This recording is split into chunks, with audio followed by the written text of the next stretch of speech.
Assalamualaikum warahmatullahi wabarakatuh. Bismillahirrahmanirrahim.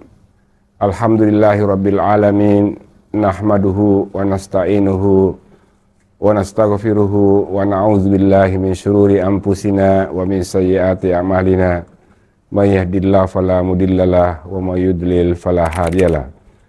Wassalatu wassalamu ala rasulillah wa ala alihi wa ashabihi wa man tabi'ahum bi ihsan ila yaumiddin, amma ba'd. Pertama-tama marilah kita sama-sama memanjatkan puji dan syukur kehadirat Allah Subhanahu wa taala atas segala nikmat yang telah diberikan kepada kita, sehingga pada hari yang penuh berkah ini, hari Jumat, kita masih diberikan kekuatan dan kesehatan hingga hari ini. Selanjutnya, selawat dan salam atas junjungan Nabi besar Muhammad sallallahu alaihi wasallam yang telah berjuang untuk membebaskan umat manusia dari jalan kegelapan menuju jalan yang penuh hidayah. Akhir-akhir ini muncul kebiasaan masyarakat kita yang senang menunjukkan apapun yang mereka miliki di media sosial, terutama kekayaan dan fasilitas. Mulai dari mobil, isi rumah, perjalanan, dan lain-lain sebagainya. Tujuannya agar orang lain menyukainya dan men-share kemana-mana dan memujinya. Kebiasaan ini sebenarnya sah-sah saja, karena itu adalah hak setiap orang untuk memposting apa saja yang dimilikinya. Apalagi media sosial juga tidak melarang hal-hal seperti itu. Tetapi sesungguhnya kebiasaan-kebiasaan ini tidaklah etis, apalagi jika dibanding dengan kehidupan sebagian besar masyarakat kita yang masih sangat menderita. Bahkan untuk mencukupi saja biaya hidup setiap bulan sudah sangat berat.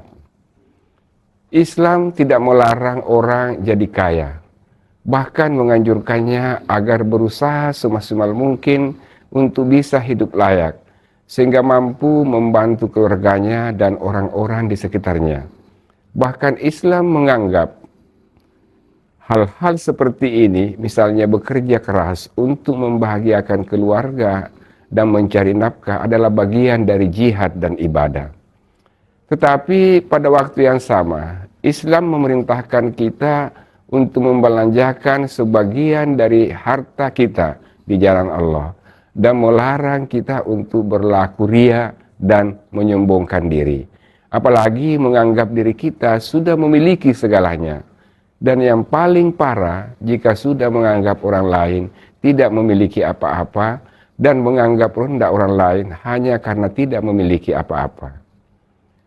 Fenomena penampilan yang berlebihan di media sosial bukan saja sesungguhnya merusak diri orang itu sendiri, karena secara tidak sadar bisa mendorong orang itu jadi sombong, angkuh, dan ria. Tetapi pada waktu yang sama membuat cemburu orang-orang yang tidak mampu memilikinya.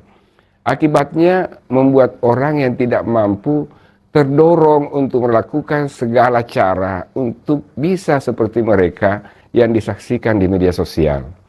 Oleh karena itu, tidak mengherankan jika muncul kejadian-kejadian kriminal di tengah-tengah kita. Bukan saja dalam keluarga itu sendiri, tetapi juga dengan orang lain. Muncullah aksi-aksi kekerasan dalam keluarga karena tidak mampu memenuhi kebutuhan keluarga dan lain-lain sebagainya. Suami membunuh istri, istri membunuh suami, ayah membunuh anak, dan teman membunuh sesama teman, hanya karena masalah materi.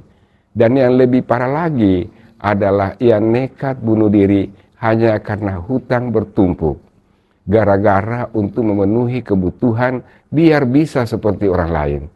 Nyawa seakan-akan tidak ada nilainya di hadapan kita. Padahal membunuh dan menghilangkan nyawa seseorang adalah dosa besar yang balasannya adalah neraka jahanam.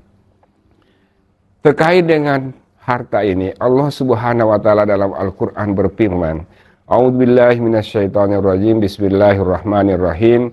Wailul likulli humazatil lumazatin alladzi jama'a mala wa addada yahsabu annama lahu akhlada kalla la yumbazanna fil hutama wa ma adraka mal hutama narullahi muqadatul ladzi tattali wal afida innaha alaihim musadatun fi amadin mumaddada. Yang artinya begini, celakalah orang-orang yang suka menumpuk-numpuk harta dan menghitung-hitung harta mereka, dan mereka menganggap bahwa harta ini akan kekal selama-lamanya. Padahal yang demikian itu hanya akan dilemparkan di dalam api neraka. Dalam ayat ini jelas bahwa harta yang kita tumpuk di dunia ini semua akan menjadi beban di hari kemudian. Apalagi jika harta itu hanya dipakai untuk memamerkan kepada khalayak ramai dan tidak digunakan untuk hal-hal yang baik dan berguna bagi sesama.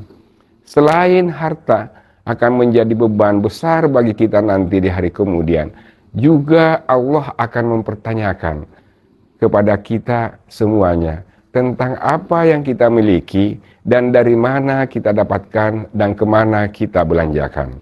Oleh karena itu, sebagai orang yang beriman, marilah kita selalu mawas diri dan selalu ingat dan sadar dalam menjalani hidup ini.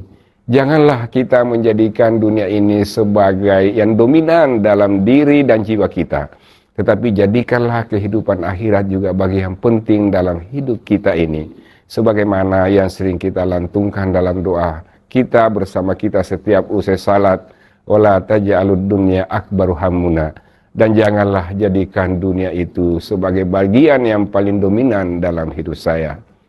Usikum wa ya bitaqwallah. Semoga apa yang saya sampaikan bermanfaat bagi kita.